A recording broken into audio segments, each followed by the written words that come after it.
सर्वदेवी देवी स्वरूपिण्यै श्री शारदा देव्यै नमः।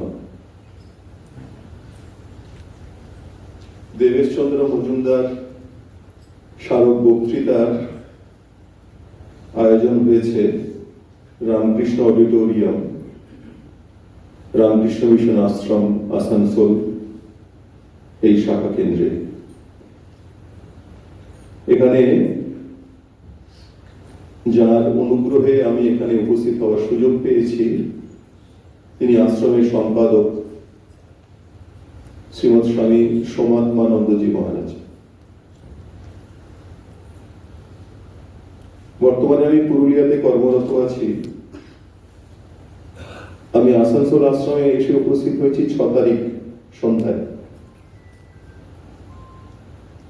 বেশ খানিকটা অসুস্থতা নিয়ে আমি এসেছিলাম, শারীরিক দিক থেকে ভীষণভাবে অসুস্থ ছিলাম। এখনো কিছুটা সমস্যা আছে। তো যেভাবে স্বামী সোমাত্মানন্দজি আমাকে শুশ্রূষা দিয়েছেন, আমার মাকে আমি অনেকদিন আগে হারিয়েছি, কেন জানি না তার কথা মনে হচ্ছিল। তাকে আমার অন্তরের গভীরতম প্রদেশ থেকে প্রণাম জানাই। আশ্রমের উপস্থিত আছেন সাধু ব্রহ্মচারীরা, সাধু ভাইরা, ব্রহ্মচারীরা, তাদের আমার আন্তরিক শ্রদ্ধা ভালোবাসা জানাই। আছেন স্বপন বন্দ্যোপাধ্যায়, যার নামই তার পরিচয়, পুরুলিয়া রামকৃষ্ণ মিশন পরিচালন সমিতির অন্যতম বরিষ্ঠ সদস্য, কল্যাণ জেলা যুব সংস্থা পুরুলিয়ার সভাপতি, সর্বোপরি রামকৃষ্ণ বিবেকানন্দ ভাবাদর্শের এক মুখ্য প্রচারক এবং সফল শিক্ষক। তাকে আমার আন্তরিক শ্রদ্ধা এবং নমস্কার জানাই। তার সঙ্গে একই মঞ্চে বসে কিছু কথা আলোচনার সুযোগ পাওয়া সৌভাগ্যের কথা। বয়সে তিনি আমার বড়। তিনি দাঁড়িয়ে বললেন, তার অনুমতি নিয়ে আমি একটু বসেই বলছি। তাকে আমি দাদা বলি, স্বপন দা। দর্শক আসনে উপস্থিত আছেন মাননীয় তাপস বন্দ্যোপাধ্যায়, তাকে আমার শ্রদ্ধাপূর্ণ নমস্কার জানাই। তিনি আমাদের নিজেদের মানুষ। আছেন ভক্তমণ্ডলী, তাদের আনত নমস্কার জানাই এবং মাতৃমণ্ডলীকে আমার প্রণতি জানাই। আজকে বিশ্ব মাতৃ দিবস। স্বামী সোমাত্মানন্দজি যখন আমাকে একটা তারিখ চেয়েছিলেন, আমি তাকে 10ই জুন এই তারিখটি বলেছিলাম, 10ই মে এই তারিখটি বলেছিলাম। তখন আমি জানতাম না এটি বিশ্ব মাতৃ দিবস। এখানে এসে যখন আমি জানলাম আজকের দিনটি বিশ্ব মাতৃ দিবস, তখন এই সমাগতম আমাকে গভীর আনন্দ দিয়েছে। কারণ আজকে আমরা এক্ষুনি যে চরিত্রের অনুধ্যান করব, তার মধ্যে সেই মাতৃভাব এত প্রকট হয়েছিল। চেহারায় পুরুষ হয়েও তিনি একেবারে মায়ের মতন আচরণ করেছেন বিভিন্ন সময়ে। সে এক আশ্চর্য জীবন কাহিনী। তার সবটা উন্মোচনের ক্ষমতা আমার নেই। কিছু কিছু অংশ আমরা ছুঁয়ে ছুঁয়ে যাব এবং তার থেকে তার করুণা মূর্তি আমাদের হৃদয়ে প্রতিষ্ঠিত হবে। মাতৃ করুণা তার চরিত্রের মধ্যে দিয়ে ঝরে পড়েছে অকাতরে, এখনো ঝরে চলেছে। তার কাছে এখনো প্রার্থনা জানালে উত্তর আসে। তিনি প্রকৃতপক্ষে জীবন মুক্ত পুরুষ ছিলেন। আমরা গীতায় স্থিতপ্রজ্ঞের লক্ষণ সম্পর্কে পড়েছি। বিবেক চূড়ামণি গ্রন্থে জীবন মুক্তের লক্ষণ বিশদভাবে আলোচনা হয়েছে। এমনকি ভাগবতে যে 30টি গুণের কথা বলা হয়েছে, তাও কিন্তু ওই জীবনমুক্ত পুরুষেরই লক্ষণকে নির্দেশ করে। এই সবগুলি কিন্তু স্বামী শিবানন্দজির জীবনে প্রকটিত হয়েছিল। তাকে আমরা মহাপুরুষ বলি। এই মহাপুরুষ কথাটি তার উদ্দেশ্যে প্রথম ব্যবহার করেছিলেন তারই গুরু ভ্রাতা স্বামী বিবেকানন্দ। একদিন স্বামীজি গুরু ভাইদের সঙ্গে আলোচনা করছেন, সেখানে তারক মহারাজ, তারকনাথ ঘোষাল, স্বামী শিবানন্দ পরবর্তীকালে উপস্থিত আছেন। স্বামীজি কথা প্রসঙ্গে বলছেন, বিবাহিত জীবনে পূর্ণ ব্রহ্মচর্য রাখা এ শুধু ঠাকুরের জীবনে সম্ভব হয়েছিল। এই কথাটি স্বামীজি বললেন। তখন স্বামী শিবানন্দ বলছেন, ঠাকুর আমাকে একটা ক্রিয়া শিখিয়ে দিয়েছিলেন, যার জন্য সেটা আমার পক্ষেও সম্ভব হয়েছিল। স্তম্ভিত হয়েছিলেন স্বামী বিবেকানন্দ এবং তাকে বলেন কি, এই যে মহাপুরুষের লক্ষণ, আপনি তো মহাপুরুষ। সেই থেকে শিবানন্দজি মহাপুরুষ নামে রামকৃষ্ণ সংঘে প্রতিষ্ঠা লাভ করেছেন। এই মহাপুরুষ সম্বোধনকে নিয়ে একটা হাস্যমধুর চিত্র আমরা স্মরণ করব। বাবুরাম মহারাজের মা মাতঙ্গিনী দেবী, তিনি খুব সোজা সরল মানুষ ছিলেন। তো একদিন বলরাম মন্দিরে স্বামীজি শিবানন্দজিকে মহাপুরুষ বলে ডেকেছেন। চমকে উঠেছেন বাবুরাম মহারাজের মা, বলছেন, সে কি রকম মহাপুরুষ? সে মহাপুরুষ তো গাছে থাকে। অর্থাৎ ব্রহ্মদত্তিকে গ্রামের মানুষ মহাপুরুষ বলে। দিনের বেলায় আর ব্রহ্মদত্তি, রাতের বেলায় ব্রহ্মদত্তি কথাটা বলে না, বলে মহাপুরুষ। তো ব্রহ্মদত্তি হয়তো বেলগাছের কাছে থাকে। সে কি কোন মহাপুরুষ? এই কোন গাছে থাকে? স্বামী বলেন, না, এ সে মহাপুরুষ নয়, এ হচ্ছে আমাদের তারকনাথ। তাকে আমরা মহাপুরুষ বলি। কেন বলেন সে কারণও তিনি তখন মাতঙ্গিনী দেবীকে ব্যাখ্যা করে বলেছিলেন। এই অনিত্য দুঃখময় জীবনে মহাপুরুষ মহারাজের যে কি অবদান, তা বুঝতে গেলে তার জীবনের মধ্যে আমাদের প্রবেশ করতে হবে।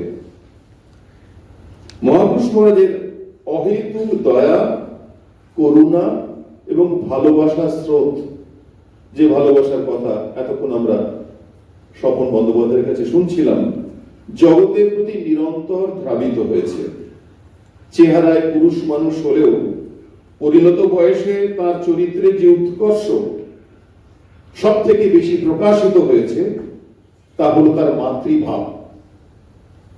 পুরুষ মানুষ হয়েও তিনি মাতৃভাবে পরিপূর্ণ হয়েছিলেন। পালন, রক্ষণ এবং একই সঙ্গে নির্লিপ্তি, আসক্ত নন। পালন করছেন, রক্ষা করছেন, অথচ নির্লিপ্ত আছেন। এই বৈশিষ্ট্যগুলি মাতৃভাবের আঙ্গিকে তিনি জগৎ কল্যাণে পরিবেশন করেছেন। প্রকৃত মায়ের মধ্যে থাকে রক্ষণ, পালন এবং একই সঙ্গে নির্লিপ্তি, যারা প্রকৃত অর্থে মাতৃশক্তির অধিকারী। মহাপুরুষ মহারাজ সেই ভাবকে অবলম্বন করে মাতৃভাবে উত্তীর্ণ হয়েছেন। আমরা জানি শ্রীমা বলতেন, জানো তো বাবা, ঠাকুরের জগতের প্রতি মাতৃভাব ছিল। সেই মাতৃভাব বিকাশের জন্য এবার আমাকে রেখে গেছে। শ্রীরামকৃষ্ণ অপ্রকট হওয়ার প্রায় 34 বছর পর পর্যন্ত, 1920 সাল পর্যন্ত মা সেই ধারাকে অব্যাহত রেখেছেন। এখনো সেই ধারা অব্যাহত আছে। মায়ের জীবন এবং কর্মের মধ্য দিয়ে শ্রীরামকৃষ্ণের মাতৃভাব জগতে প্রতিষ্ঠা পেয়েছে এবং শ্রীরামকৃষ্ণের শিষ্যবর্গের মধ্য দিয়েও জনমানসে বৃহত্তর জগতে তা প্রসারিত হয়েছে। এই মাতৃভাবের প্রকাশ আমরা জানি স্বামী বিবেকানন্দের মধ্যে আছে। সে এক বিভিন্ন আলোচনার বিষয়। এই মাতৃভাবের প্রকাশ আমরা দেখেছি স্বামী প্রেমানন্দের জীবনে। এই মাতৃভাবের প্রকাশ আমরা দেখেছি স্বামী শিবানন্দজির জীবনে, এই মাতৃভাবের প্রকাশ আমরা দেখেছি স্বামী শারদানন্দজির জীবনে। শ্রীরামকৃষ্ণের যত সন্ন্যাসী পার্ষদ ছিলেন, এটি একটি পৃথক আলোচনার বিষয় হতে পারে। প্রতিটি শ্রীরামকৃষ্ণের সন্ন্যাসী পার্ষদদের অন্তর মাতৃভাবে পরিপূর্ণ ছিল। শ্রীরামকৃষ্ণের সমস্ত সত্তা অধিকার করেছিলেন মা ভবতারিণী, এবং সেই মা ভবতারিণী শক্তি তার শিষ্য এবং প্রশিষ্যের মধ্যে প্রযুক্ত হয়ে প্রবেশ করে তাদের অন্তরতর চেতনার পরিবর্তন এনে তাদের সকলকে মাতৃভাবে পরিপূর্ণ করে দিয়েছিলেন। সেই মাতৃভাব তারা জগতে পরিবেশন করে গেছেন। শ্রীরামকৃষ্ণের একটি কথা আমরা স্মরণ করতে পারি। তিনি বলছেন, মাতৃভাব সাধনের শেষ কথা। কেন শ্রীরামকৃষ্ণ এই কথা বলছেন? কারণ তার দৃষ্টিতে মাতৃভাব যেন নির্জলা একাদশী। একাদশী করছে কিন্তু জল খাচ্ছে না, কোনো ভোগের গন্ধ নেই। মাতৃভাব এত শুদ্ধ, তাই বলছেন নির্জলা একাদশী, কোনো ভোগের গন্ধ নাই।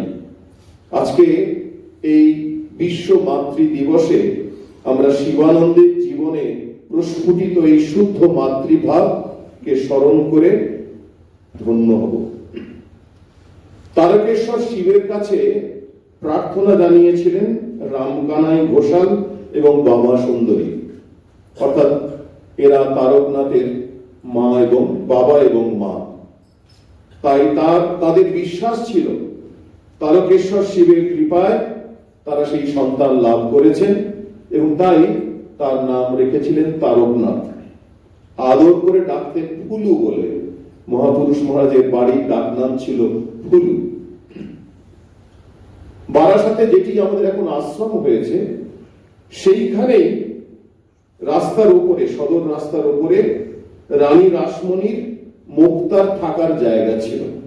এই রামকানাই ঘোষাল ছিলেন রানী রাসমণির মুক্তার, সেইখানে থাকতেন, এবং সেখানে তিনি তার সংসার প্রতিপালনের সঙ্গে সঙ্গে আরো 25টি দরিদ্র মেধাবী ছাত্রকেও রাখতেন। তারাও সেই বাড়িতে থেকে পড়াশোনা করত, এবং সেই তাদের খরচ খরচা ওই রামকানাই ঘোষালই বহন করতেন। এমনকি বাবা সুন্দরী দেবী, তার মা, ওই 24টি ছেলেকে যে দৃষ্টিতে দেখতেন, তার সন্তান তারককেও সেই একই দৃষ্টিতে দেখতেন। তার জন্য কোনো পৃথক ব্যবস্থা করতেন না। অনেকে পাড়ার লোকে বলতো, অত সুন্দর একটা ফুটফুটে ছেলে, শিব ঠাকুরের মতন, তার দিকে বাবা সুন্দরী তাকিয়ে দেখে না। তিনি বলতেন, তার মা উত্তরে বলতেন, যিনি দিয়েছেন আমার সংসারে একে, তিনি তাকে দেখবেন, আমার পৃথক ভাবে তাকে দেখার কোনো প্রয়োজন নেই। তাই গর্ভধারণের কাছ থেকে এই অনাসক্ত স্নেহের স্মৃতি মহাপুরুষ মহারাজের জীবনে চিরজাগরূক ছিল। অল্প বয়সে তিনি মাতৃহীন হন, খুবই অল্প বয়স, তখন তার বয়স মাত্র 9 বছরের বালক। তিনি একটি শিশু কন্যার জন্ম দিয়ে বামা সুন্দরী মারা যান। তাই শিবানন্দজির জীবনে মায়ের জন্য একটা খিদে ছিল, মাকে তিনি খুঁজতেন, একটা আকুতি ছিল, মাকে পাননি, সেটা একটা দিক। আবার ওই যে শিশু কন্যা কয়েক মাস, 1 মাস বা 2 মাস বয়স, তাকে কি করে বাঁচিয়ে রাখা যায় তা নিয়ে তারকনাথ অত্যন্ত উদ্বিগ্ন থাকতেন। কি করতেন? গোয়ালা বাড়ি গিয়ে সেখান থেকে দুধ আনতেন। ওই ছোট্ট শিশুকে কি করে যে তিনি দুধ খাওয়াতেন তিনি জানেন, কিন্তু সবটা গরুর দুধে হয় না, মাতৃস্তন্য পান করাতে হয় ওই 1-2 মাসের বাচ্চাকে। তাই তিনি করতেন কি, পাড়ায় এক বাগদি মায়ের বাড়িতে তাকে নিয়ে যেতেন। তারও তখন একটি সন্তান তিনি প্রসব করেছেন। ফুলু তার সেই ছোট্ট বোনটিকে কোলে নিয়ে, 2 মাসের সেই বাচ্চাকে কোলে নিয়ে ওই বাগদি মায়ের কাছে গিয়ে তার স্তন্য পান করিয়ে আনতেন। এইভাবে তিনি তার বোনের লালন পালন করেছেন। অর্থাৎ মাতৃভাবের প্রকাশ সেই 9 বছরের বালকের মধ্যে ধীরে ধীরে কুসুমিত হচ্ছে, মুকুলিত হচ্ছে। এছাড়াও রামকানাই ঘোষাল তন্ত্র সাধনা করতেন। বারাসাত আশ্রমে যারা গেছেন, মন্দিরের মধ্যে দেখবেন একটি পঞ্চমন্দির আসন আছে, ওটি তার বাবার প্রতিষ্ঠিত। সেখানে তিনি তন্ত্র সাধনা করতেন এবং সেই মাতৃভক্ত পিতা গভীর রাত্রে বিছানা ছেড়ে উঠে হাউ হাউ করে কাঁদতেন আর বলতেন, মা এখনো কৃপা করলি না। জগন্মাতার প্রতি এই আকুলতা তারকনাথকে গভীরভাবে নাড়া দিয়েছিল। পিতার মাতৃময়তার স্মৃতি আজীবন তার চরিত্রে জাগরক ছিল, অমলিন ছিল। শুধু নিজের ভগ্নী নয়, শিশু ভগ্নী নয়, সমবয়সী বন্ধুদের প্রতিও তার প্রগাঢ় প্রীতি ছিল। আর জীবজন্তু তার অত্যন্ত প্রিয় ছিল বালক অবস্থা থেকে।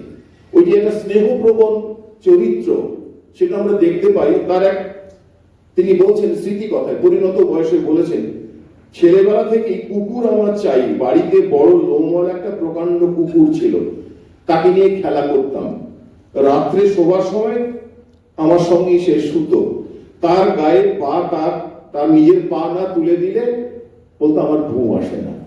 এতটাই সেই কুকুরটির সাথে তিনি খেলা করতেন এবং তার এক সঙ্গী হয়ে উঠেছিল সেই লোমওয়ালা কুকুরটি, তার একমাত্র সঙ্গী। এইগুলি তার চরিত্রকে ধীরে ধীরে ওই কোমল ভাবের দিকে ধাবিত করছে। প্রথম তিনি শ্রীরামকৃষ্ণকে দর্শন করেছিলেন সিমলাপল্লীতে রামচন্দ্র দত্তের গৃহে।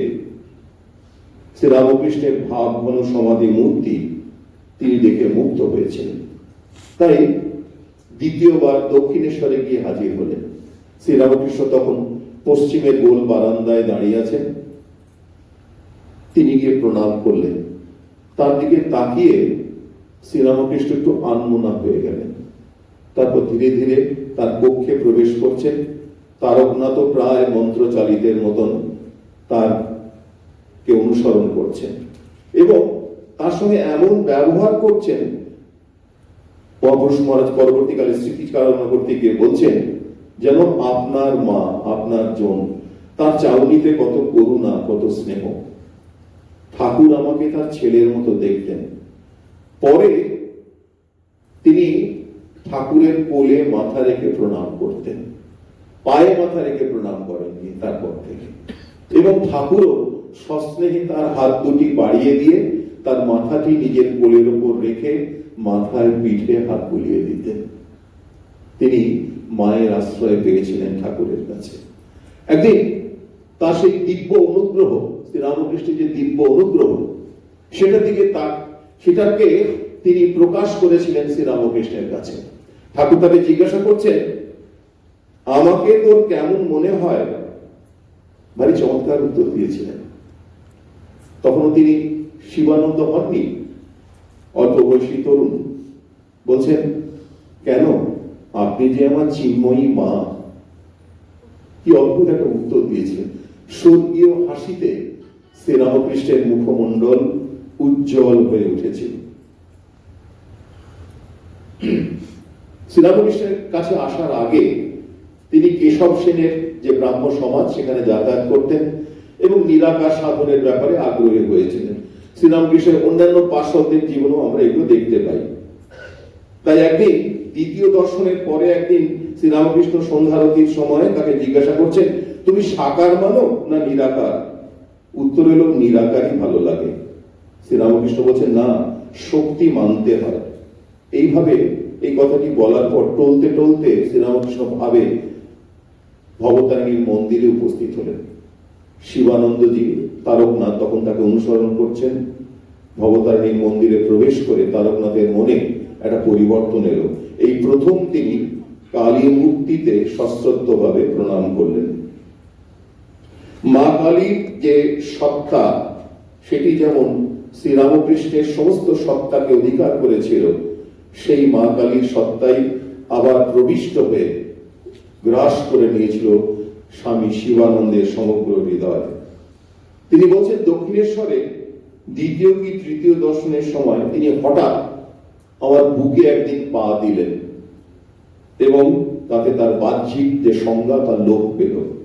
অনেক পরে তার যখন বাস্তব জীবনে ফিরে এলেন, সেই সংজ্ঞা ফিরে এলো, তখন তিনি দেখছেন ঠাকুর তার মাথায় হাত বোলাচ্ছেন, বলছেন মা নেমে এসো, নেমে এসো, নেমে এসো। অর্থাৎ সামান্য শ্রীরামকৃষ্ণের পাদস্পর্শে সহস্রারে তার মন উঠে গেছে। সেখান থেকে মা তাই মায়ের কাছে প্রার্থনা করছেন, জগন্মাতার কাছে বলছেন মা নেমে এসো, নেমে এসো।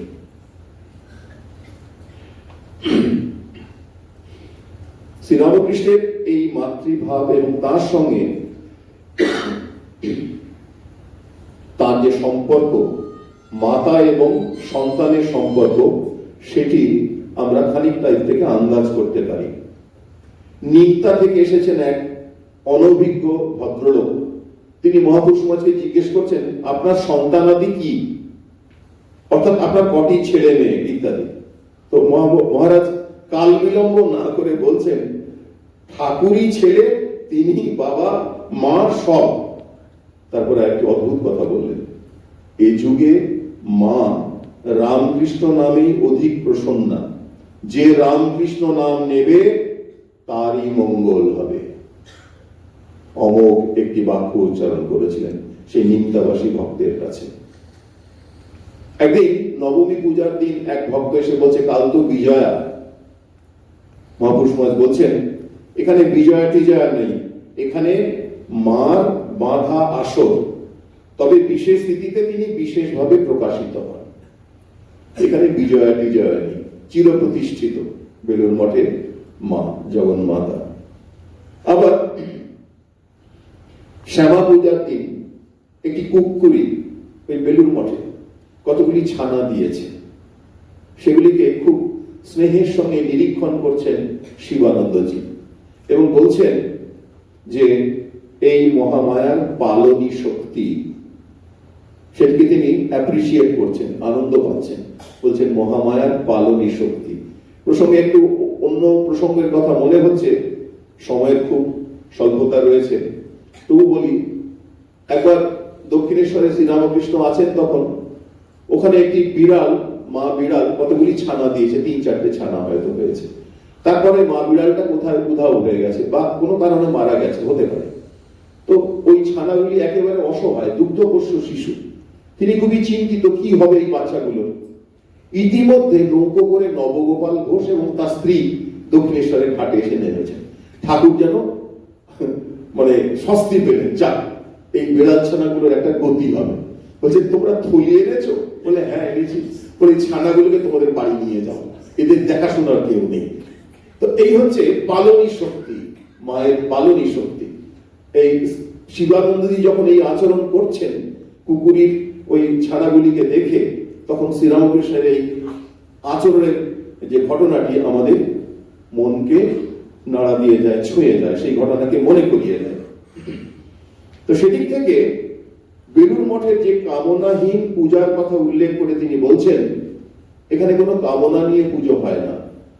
সেখানে মহাপুরুষ মহারাজের কথাকে যদি অনুসরণ করি, তিনি বলছেন ভারতবর্ষের জন্য জগন্মাতার কাছে তেজ, বীর্য, শক্তি, জ্ঞান, প্রেম, বিবেক প্রার্থনা করা হয়।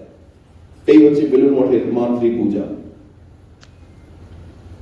মাতৃভাবে তিনি এতটাই বিভোর হয়ে থাকতেন, তিনি বলছেন বেলুড় মঠে এক ভক্ত সেবা কাজে অনেক টাকা দান করেছেন, কারণ তখন একটা মহামারী চলছে, সেই মহামারীর সেবা কাজ করছে বেলুড় মঠ, তিনি অনেক টাকা দিয়েছেন। এই কথা শুনে মহাপুরুষ মহারাজ বলছেন, স্বামীজি বলতেন মা কালীর রূপই ভগবানের ঠিক ঠিক প্রতীক। কেন বলছেন? মানে চমৎকার ব্যাখ্যা দিয়েছেন। একদিকে মাতৃরূপা অসিধরা, রোগ শোক দুর্ভিক্ষ মহামারী, আর একদিকে দয়া দান সেবা সন্তান বৎসলা, সন্তানদের রক্ষা করছেন। একদিকে ধ্বংসের করাল মূর্তি, আর একদিকে তার আশ্চর্য পালনী এবং রক্ষণ শক্তি। এই দুয়ের আশ্চর্য সমন্বয় হয়েছে কালী মূর্তির মধ্যে। তাই মহাপুরুষ মহারাজ বলছেন, স্বামীজির কথা উল্লেখ করে, মা কালীর রূপই ভগবানের ঠিক ঠিক প্রতীক। তিনি বলতেন, ঠাকুরের কথা উল্লেখ করে মহাপুরুষ মহারাজ বলতেন, মা তোমায় জানতে চাই না, কেউ কখনো তোমায় জানতে পারেনি, তাই তার কাছে ভক্তি বিশ্বাস চাইতেন, আর কিছু চাইতেন না।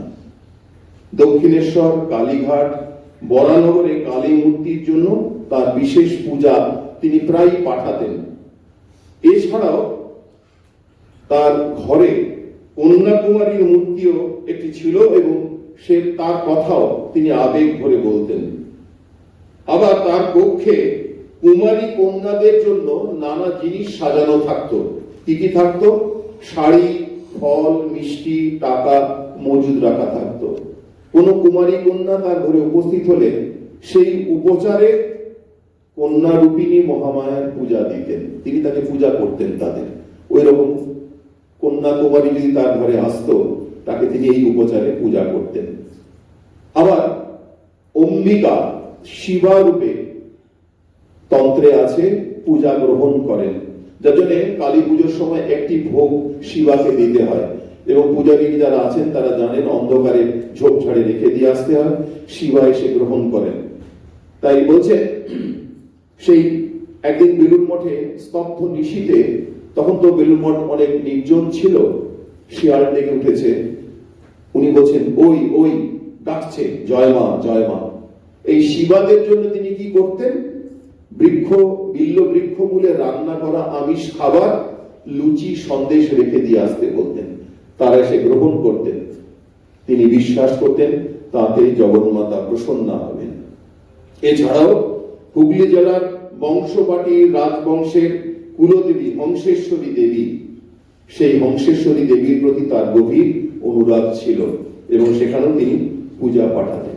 এ তো তার গেল রূপের প্রতি আকর্ষণের কথা। স্বামী হরানন্দ বলে একটি তরুণ সন্ন্যাসী তখন বেলুড় মঠে আছেন, তিনি অসুস্থ হয়ে পড়েছেন। মহাপুরুষ সমাজ তার ঘরে গিয়ে, তিনি তখন পরিণত বয়স্ক, তার ঘরে গিয়ে তার মাথা হাত পা টিপতে আরম্ভ করেছেন। সে সাধু তো আঁতকে উঠেছে, করেন কি করেন কি, আপনি আমার সেবা করছেন কেন, তাতে কি হয়েছে? তার মাতৃভাবে তিনি সেই কনিষ্ঠ সাধুর সেবা করছেন। সন্তান অসুস্থ হলে মা যেভাবে তার সেবা করে, ঠিক একই দরদ নিয়ে স্বামী শিবানন্দ সেই তরুণ সন্ন্যাসী সেবা করছেন। টি.এস. অবিনাশী লিঙ্গম, ইনি মহাপুরুষ সমাজের শিষ্য ছিলেন, যিনি আমাদের কোয়েম্বাটোর আশ্রমের প্রতিষ্ঠাতা। এই মানুষটির রামকৃষ্ণ ভাব আন্দোলনে গভীর অবদান আছে। দক্ষিণ ভারতে যারা কোয়েম্বাটোর আশ্রম দেখেছেন তাদের ধারণা হবে যে কি বিরাট একটা কর্মযোগ এই মানুষটি শুরু করেছে। এই অবিনাশী লিঙ্গমের একটি চমৎকার স্মৃতি কথা রয়েছে।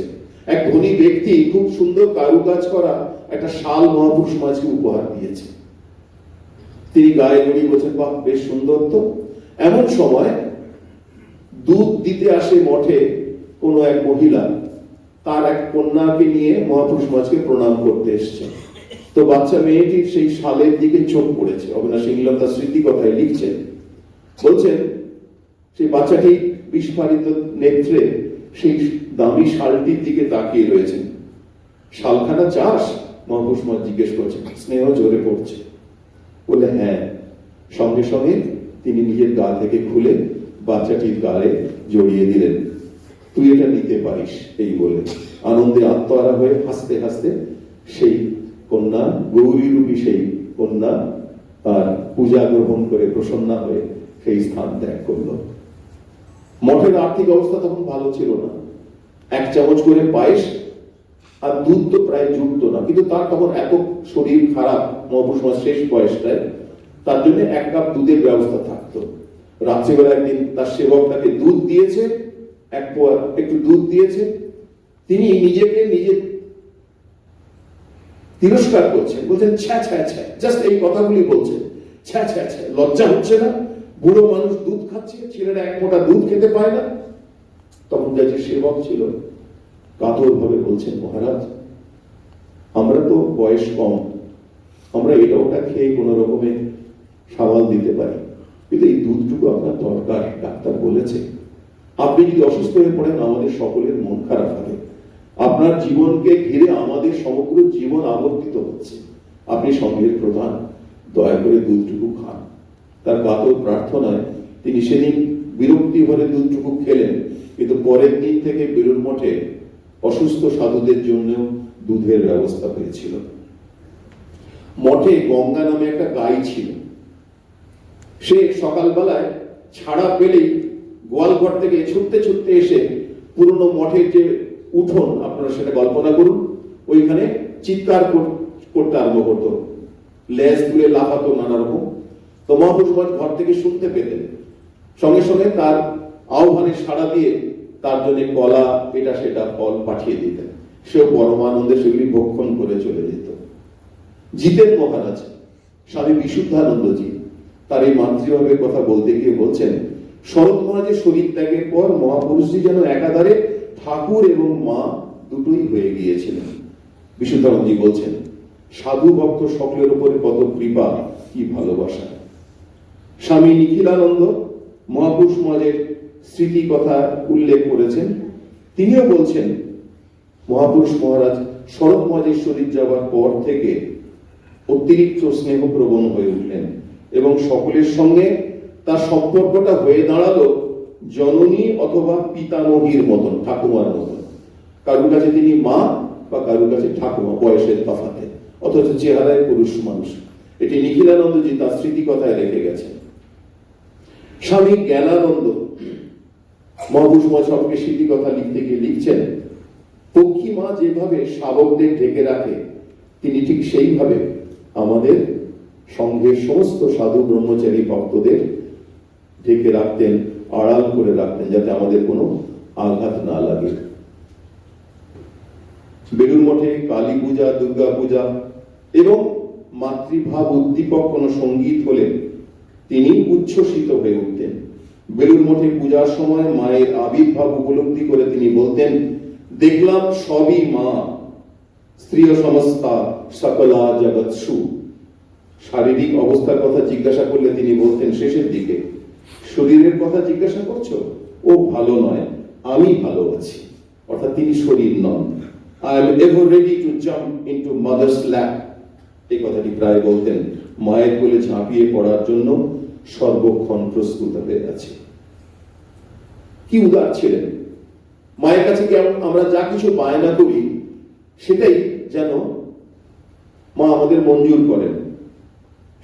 শ্যামলানন্দ বলে একজন সন্ন্যাসী ছিলেন, তিনি মহাপুরুষ সমাজের সঙ্গ করেছেন। তিনি বলছেন, তার কাছে এসে কেউ শূন্য হাতে ফিরে যেত না। এরকম হয় নগদ টাকা, নয় বস্ত্র, না হলে ফল মিষ্টি, প্রত্যেককেই কিছু দেওয়া চাই।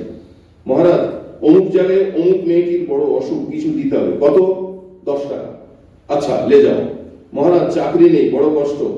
আচ্ছা, ভয় নেই, চাকরি হবে, আপাতত 25 টাকা নিয়ে যাও। এমন প্রার্থনা সহাস্য মুখে নিত্য তিনি মঞ্জুর করতেন। তাতে মঠের অনেক অসুবিধে হতো। তখন মঠের আর্থিক অবস্থা খুব ভালো নয়, কিন্তু অকাতরে তিনি জিনিস বিতরণ করতেন। শিবানন্দের সম্পর্কে আমেরিকাবাসী এক ভক্ত তার স্মৃতি কথায় লিখে গেছেন, তার ইংরাজ, জার্মান, আমেরিকান, হিন্দু, মুসলমান, খ্রিস্টান, জরথ্রুষ্টীয় ভক্ত গোষ্ঠী থেকে, তাদের কাছ থেকে এটি প্রতীয়মান হয় যে তিনি জাতি, ধর্ম, বর্ণ, সংস্কৃতির ঊর্ধ্বে উঠে তাকে সকলকে গ্রহণ করেছিল। অর্থাৎ তার শিষ্যবর্গের মধ্যে যেমন ভারতীয়রা ছিল, ইংরেজ ছিল, জার্মান ছিল, আমেরিকানরা ছিল, হিন্দু, মুসলমান, খ্রিস্টান, জরথ্রুষ্টের যে অনুগামী যারা, তারাও তার কাছে মন্ত্র দীক্ষা এবং কৃপা পেয়েছে এবং এগুলিকে তিনি অতিক্রম করে এক আশ্চর্য উচ্চতায় তার ভক্তদের নিয়ে যেতে পারতেন। ভূতেশানন্দজি বলছেন তার স্মৃতি কথায়, ভক্তেরা তার কাছে দুঃখ বেদনার কথা বললে তিনি অঝরে কাঁদতেন। ঠিক সন্তানের যন্ত্রণা হলে মা যেভাবে কাঁদে, মহাপুরুষ মহারাজ সেইভাবে কাঁদতেন। মহাপুরুষ মহারাজ সম্পর্কে দিব্যাত্মানন্দজির একটি স্মৃতি কথা আছে। তিনি শেষ বয়সে মহাপুরুষ মহারাজের সেবা করেছেন। এই দিব্যাত্মানন্দজি মাকে ছোটবেলায় হারিয়েছেন, তার নিজের গর্ভধারিণী মাকে। তার ইচ্ছে ছিল যে মহাপুরুষ মহারাজ যদি তাকে একটু মায়ের মতন আদর করেন, কিন্তু সে কথা তো বলতে পারছেন না। দিব্যাত্মানন্দজির কাজ ছিল তাকে বিছানায় উঠে বসতে সাহায্য করা, আবার শোয়ার সময় তাকে শুইয়ে দেওয়া। এরকম যখন তিনি করছেন, শেষ 7 দিন এটি করার পর তিনি হাত বাড়াতেন। তিনি মুখটা কাছে নিয়ে গেলে মা যেভাবে চিবুক ধরে সন্তানকে চুম্বন করেন, এইভাবে এইভাবে চুম্বন করে তার মনের ওই খেদটুকু শিবানন্দজি মিটিয়ে দিয়েছিলেন। আশ্চর্য সেই সমস্ত ব্যবহার। একটি মজার ঘটনা, আমার কথাকে শেষ করে আনবো। একবার খিদিরপুর থেকে এক ভক্ত এসে প্রণাম করে বলছেন, মহারাজ একটু পায়ের ধুলো দিন। ভক্ত, যে ভক্ত চাইছে এবং যার কাছে চাইছে তিনি পরম ভক্ত, সেই ভক্ত কি উত্তর দিচ্ছে সেই ভক্তকে, খিদিরপুরের ভক্তকে? বলছে, পাই নেই তো পায়ের ধুলো। আমার পাই নেই তো পায়ের ধুলো কি দেব? ভাগবতে জন্মাদস্য ইত্যাদি যে শ্লোকটি, সেটি শুনতে শুনতে তিনি বলছেন, মাইরি জগৎটা আছে কিনা, হয়েছে কিনা, সৃষ্টি আছে কিনা এখনো আমার বোধ হয়নি, কিসের আবার যাতায়াত? মহাপুরুষ মহারাজের এই উক্তির প্রেক্ষিতে আমরা স্মরণ করতে পারি শ্রীরামকৃষ্ণের সেই অনন্য উক্তি। তিনি বলেছিলেন, ওরে রামলাল, যদি জানতুম জগৎটা সত্যি, তবে তোদের কামার পুকুরকে সোনা দিয়ে মুড়ে দিয়ে যেত। জানিও সব কিছু নয়। শ্রীরামকৃষ্ণ বলতেন, তিনি ইচ্ছা করলে ভক্তকে ব্রহ্মজ্ঞান পর্যন্ত দিতে পারেন। শ্রীরামকৃষ্ণের প্রতি অচলা ভক্তি তথা মাতৃভাবের আঙ্গিকে শ্রীরামকৃষ্ণ তাকে ব্রহ্মজ্ঞানে উত্তীর্ণ করে দিয়েছিলেন। যে ব্রহ্ম মা ডাক শুনতে ভালোবাসেন এবং সেই মা ডাকে অধিক প্রসন্ন হন। নমস্কার।